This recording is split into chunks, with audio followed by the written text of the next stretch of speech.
Hello.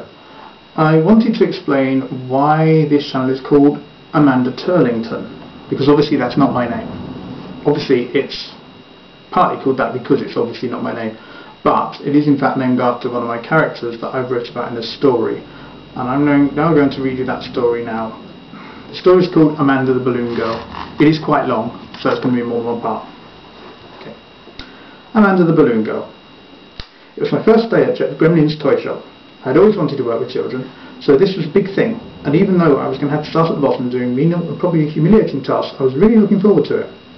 I was now sitting in an ancient-looking, clean but dimly lit wood-panelled room with an antique-looking oak desk behind which sat an antique-looking old gentleman in a tweed suit. This contrasted with the public part of the shop, which was trendy and modern, all chrome and glass, with the latest gadgets for children everywhere. Welcome, Amanda. Welcome, Amanda. I hope you enjoy your first day. You know, we're all one big happy family here, and I'm sure you'll fit in well. Everything about the man, including his upper-class tones and demeanour, indicated that he was clearly used to an earlier, more paternal age of employee relations. I was a little worried that he would have a similarly outdated attitude to younger female staff, but was very much anticipating a fun day at the bottom rung of the ladder. I spoke up. What would you like me to do, sir? Oh, no, let's not worry about all that formality. Call me Mr. Derbyshire if you like. All right then, Mr. Derbyshire, thank you very much. Now I realise you must be feeling very nervous today, but I'm sure you know it's important to prove that you're willing to turn your hand to anything that might need doing, and put the shop's needs first when you're here. As long as you understand that, you won't go far wrong. Is that clear? Yes, Mr. Derbyshire. First of all, I must say you are very well turned out today in that blouse and skirt, but I'm afraid that just for today we're going to want you to wear something different, something more appropriate to what you're going to be doing. How do you feel about that? Actually, I wasn't that happy about it, but I'd have to see. I put in quite a lot of effort into my appearance this morning, and now I was going to have to change it, and in particular I was very nervous about doing anything which would draw attention to myself. Well, I'm happy to oblige. What would you like me to wear? Let me explain first of all that this morning you're going to be in the front window arranging our new display. We're not expecting you to do anything too mind-taxing, but you know how clean children are on toy balloons. Of course, sir. Right then. So, what we thought you might do is arrange a window display of helium party balloons. How does that seem to you? It makes a lot of sense. I can see you've thought this through, Mr. Derbyshire. Indeed we have. We put a lot of work into our displays, you know, Amanda, and we exercise a lot of attention to detail. He pressed a button on the intercom on his desk. Mrs. Pyle, I believe our new shop assistant is ready for you now. Please come in. The door opened. An woman in her late 40s, in a black skirt and formal jacket with a white blouse, bustled in. It was impossible not to notice that she was also very overweight, which embarrassed me. She must have been aware that this was the first impression everyone received of her was this, and so she must also know that this was in my thoughts now. This is Mrs. Pyle, our floor manager. She'll show you to a changing room where you can put on your costume. Costume? My uncertainty must have shown on my face as Mrs. Pyle spoke immediately. Don't worry, Amanda. It will be okay. Just you come with me. Her voice was deep and fruity, as befitted her shape. I stood up and left the room with her, bidding goodbye to Mr. Derbyshire. She quietly closed the door behind her, and we started to make our way down a carpeted and panelled corridor. Right, Amanda, now I think I should point out to you that this morning is more a test of your willingness to do anything for us while you're working here. We won't be expecting you to do anything quite so, how shall I put it, attention-grabbing under normal circumstances, but I'm afraid that for today only your attire is going to be rather ostentatious. If you could just step into this changing room, take your clothes off and put on what you find in there, that would be great. We had reached a dark red curtained alcove into which I stepped. In the cramped space inside, I saw myself in the full-length mirror, wavy shoulder-length hair with telltale black eyebrows, and eyes with high cheekbones and a delicate nose. I still wasn't too sure about having bleached my hair. It might draw more attention to me than I really wanted. I took my pink blouse and black skirt off along with my court shoes, but left my underwear on. I left on the bra that covered my rather small breasts, but secretly I was rather relieved weren't larger, as I didn't want men to look at me too much. Actually, big breasts would have looked odd in such a skinny body. Then I looked at the garment hanging from the coat hanger to my left, over the arm. I fetched it down with some trepidation, and the usual hop I needed to perform due to my diminutive height. It was a catsuit, apparently made of bright red rubber, clearly intended to resemble a balloon. I climbed into it to find it was made in 2 layers. The inner one was actually a spandex catsuit with sleeves and legs, but the torso also had an outer layer in the form of a sleeveless leotard made of rubber, also lined on the inside with rubber. It had the unmistakable odour of balloon rubber. and felt quite tight and constricting on my body, squashing me together due to its elasticity. Are you ready now, Amanda? Well, here goes, then I thought, and emerged, being a little self-conscious already. Mrs. Pyle looked at me. We're not quite ready yet, I'm afraid. I'm sure you realise that you're supposed to look like a balloon, so what I'm going to do now is inflate your suit with this foot pump.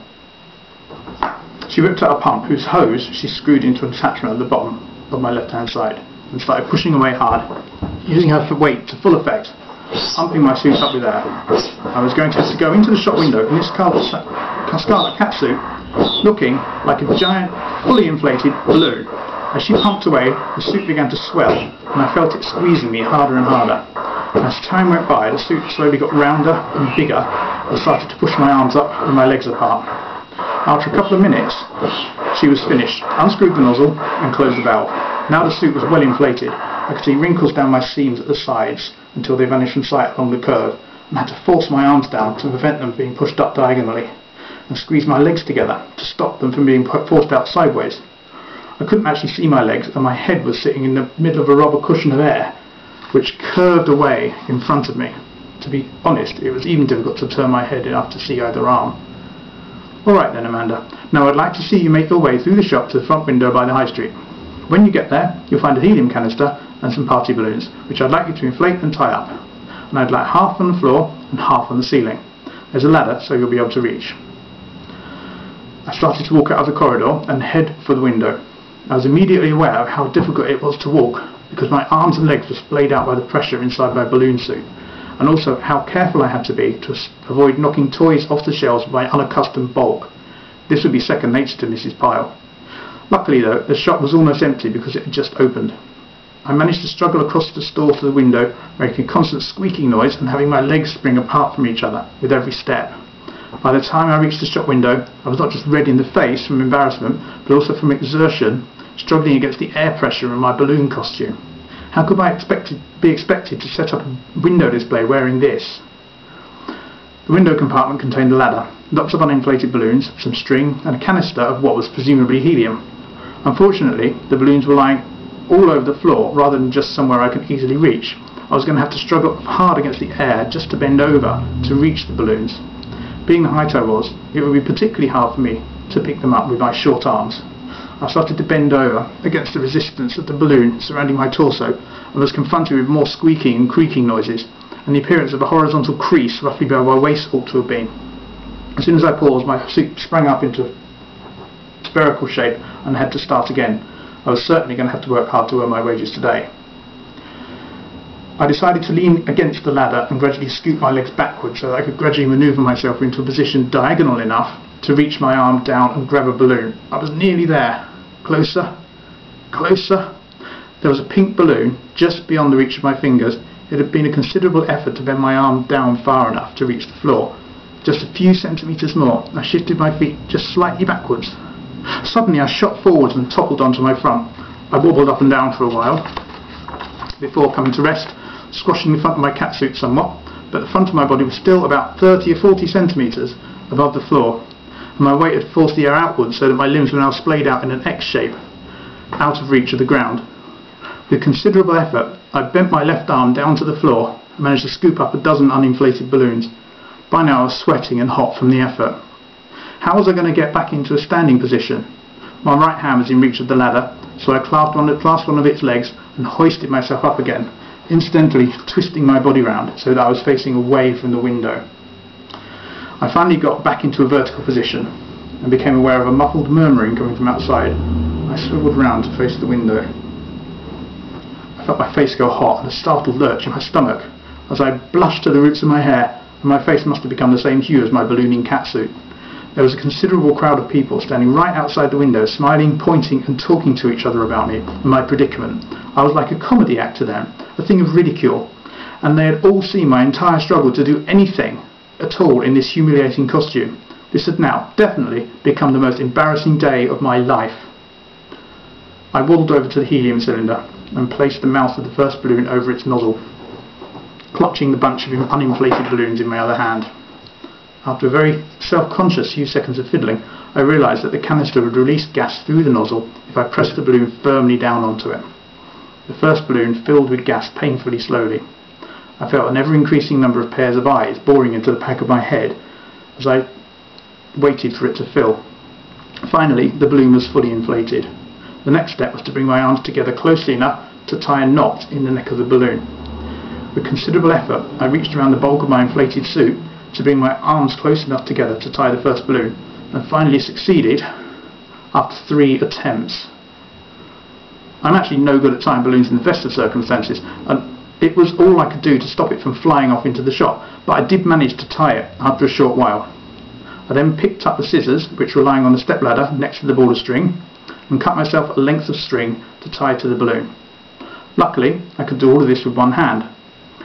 I then taped the string to the floor beside the edge of the window. All of this was accompanied by the squeaking and groaning of my protesting balloon costume. Right, that was one balloon done. How many more to go? As the morning wore on, the crowd grew, and I got more and more self-conscious, and therefore ever clumsier. But I did discover the control knob on the side of the cylinder nozzle, so I turned it on full in order to inflate the balloons as fast as possible. As time went by, it occurred to me that I might be able to let some of the air out of the suit, and struggled to reach the valve, but as it was down on my left-hand side over my hips, this was impossible. It was all I could do to stop, accidentally on purpose, stabbing the suit with my scissors. However, I eventually got about 12 balloons standing up proudly on strings across the front of the shop. Then, 2 things happened. The helium cylinder and the balloons I collected both ran out. In a repeat of the earlier performance, this time accompanied by hysterical laughter from the crowd, I fell over, scooped up another handful of balloons and got myself back into a standing position. What was I going to do now with no helium left? I decided the best approach would be to blow the balloons up by mouth. This involved a different struggle, lifting the balloon to my lips and blowing, and it was not an insignificant effort to inhale enough to inflate the balloon significantly, what with the pressure on my chest. After I'd done another 12, I was feeling dizzy and spaced out. The other problem was that the window display was now carpeted with air-inflated balloons which tended to get underfoot. Mrs. Pyle then came in. "Alright, Amanda, how are you doing now?" She looked at the carpet of balloons. "Sorry, Mrs. Pyle, I ran out of helium." "Oh, I see. Well, you're doing quite well, but I'm afraid you need to inflate quite a few more balloons and maybe stick them up at the top of the window. You also need to use helium still so they don't fall down easily. The ladder's for reaching the ceiling, you know. What I'd like you to do now is to fetch another helium cylinder from the storeroom. Just go down in the basement by the service elevator and you'll find it clearly marked. I'll wait here for you." I felt stupid for not remembering that I was supposed to be sticking the balloons on the ceiling as well.